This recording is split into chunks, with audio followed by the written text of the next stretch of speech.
On this very special 30th episode of the Joker the King podcast, I have a special announcement for you. That's right, we made it to 30 episodes. Stay tuned.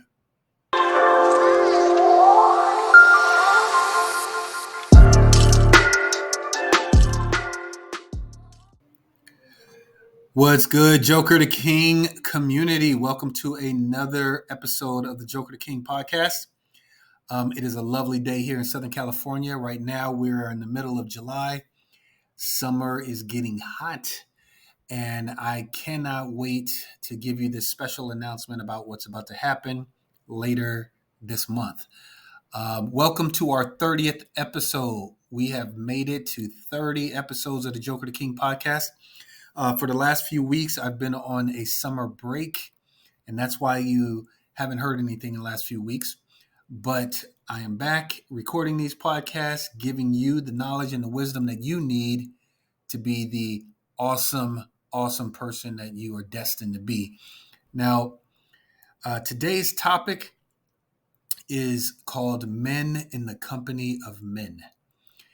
And the reason why I am talking to you about this topic is because a strange piece of information and statistics came my way not too long ago.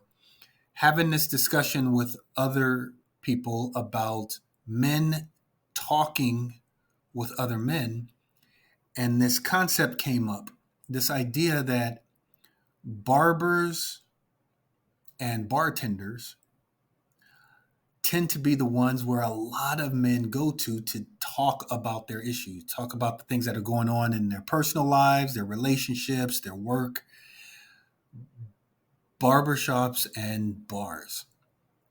So all of these bartenders and all of these barbers are hearing a lot of the things that men should be saying to their friends, to their therapists, to their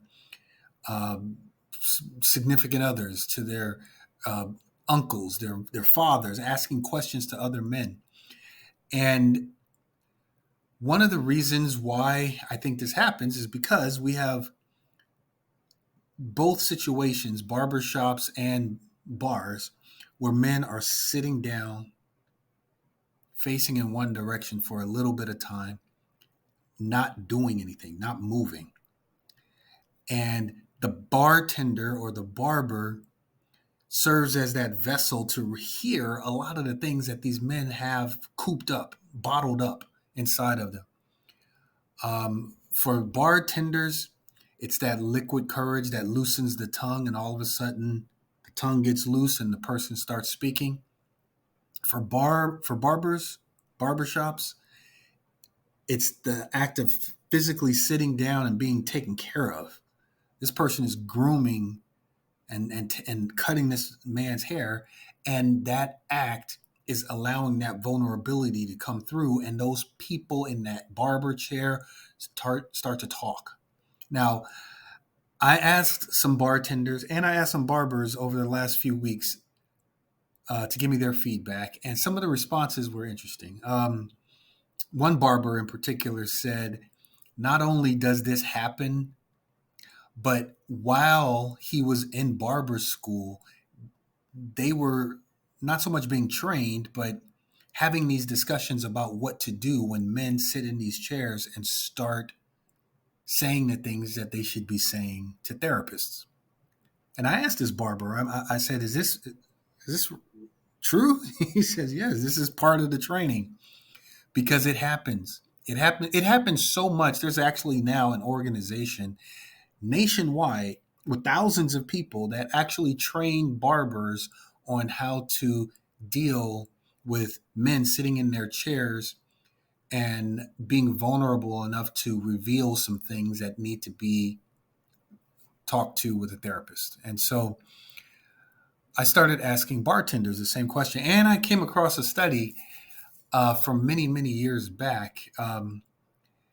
There were some researchers that did a study looking at how many men come into bars and use bartenders as their therapists. And approximately 30 to 35% of the men that come into bars are using bartenders for this reason.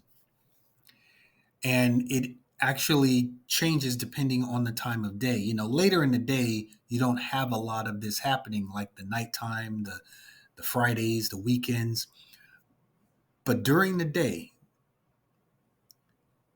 that's when bartenders see a lot of increase in men coming in, talking, having these conversations with bartenders. And so, me, as your humble host of the Joker to King podcast, and what I usually do, I investigate, try and figure out what is going on with men in order to bring about this type of trend. And the thing that I keep coming back to is that men need men to talk with, to hang with, to just be themselves with, so that a lot of these things can happen, be shared, be revealed, be discussed.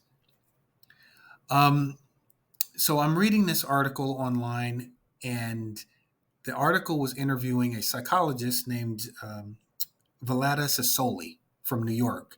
She is a psychologist and a psychoanalyst who helps patients deal with trauma and abuse.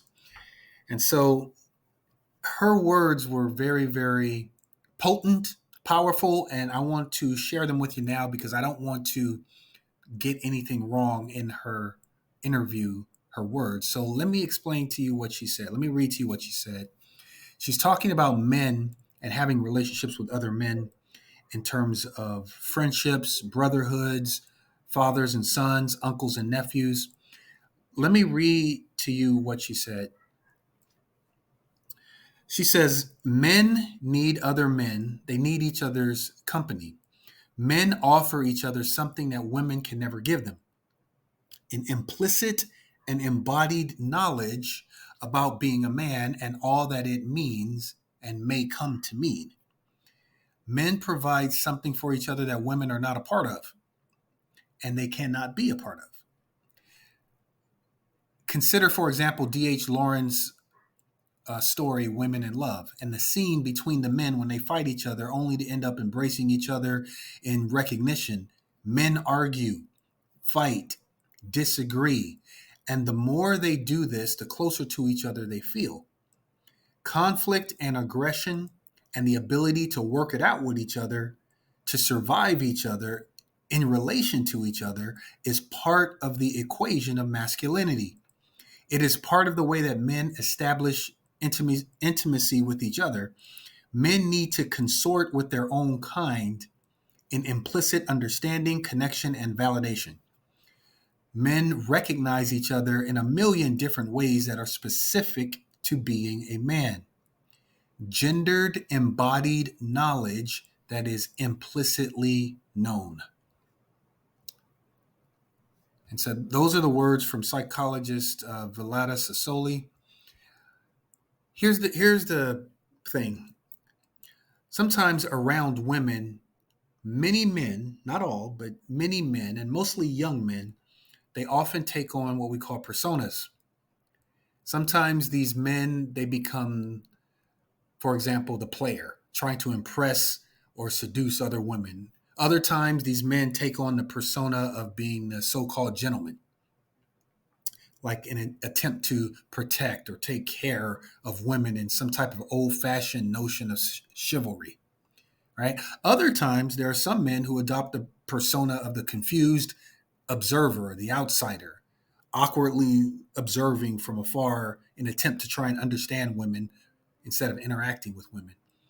And the men who behave like this, they're not being dishonest. That's not the right word. What they're doing is they're being inauthentic, right? Dishonest implies willful deception. Inauthenticity means an ignorance about knowing one's true self. And that's generally speaking what I'm trying to say here is that men usually do not behave the same around women as they behave around men. And the same thing is true for women. A lot of times women behave differently around men than they do around women. And the reason is because that embodied knowledge, that embodied gendered knowledge of what it means to be a man, or that embodied gendered knowledge about what it means to be a woman, is implicit in the interaction with other people of that same gender. So other things come out in the conversations. Okay. Um, let me give you an example. When I hang out with my friends, when I hang out with my buddies, there's more cussing, there's more fighting, there's more farting, there's more words that wouldn't fly in mixed company. And it's not that we're being immoral or misogynistic, it's that we are being more loose and private. And these parts of ourselves are often kept locked up when we're around our girlfriends or our wives or our mothers or sisters or other women. Another key difference in the way that men socialize with men is often found in its core purpose. When many women get together, there is real, true socializing happen. They talk, they express their emotions, they tell stories.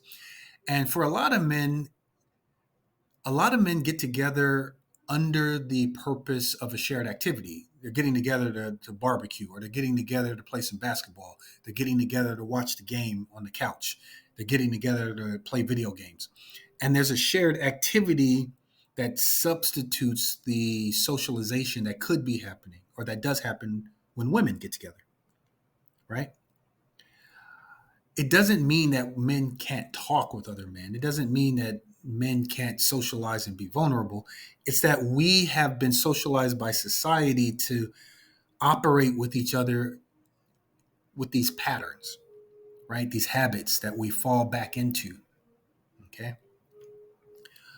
And that's why we have a lot of the men who are talking to their barbers and their bartenders and people other than their friends or therapists and that type of thing. And so every week I give you some homework. Every one of these episodes, I give you some action to take in order to draw from this lesson. And what I want you to do is your job this week is to plan. You're going to plan some type of activity or get together that you can do consistently with your buddies every single week or every single month, something regularly scheduled that happens consistently. And the idea is to draw on these regularly scheduled meetups so that you can stay in the company of other men. One of the biggest things that men face is isolation, loneliness, separation from other folks, because as we get older, we tend to unlock ourselves from a lot of these relationships that we need in our older years. So that's what I want you to do. Your job this week is to plan. Do what you need to do to plan consistent meetups with your buddies so that you all can stay connected with each other. Which leads me to that announcement that I was going to make for you. For this 30th episode, what we're doing is we are opening up the Joker to King men's group.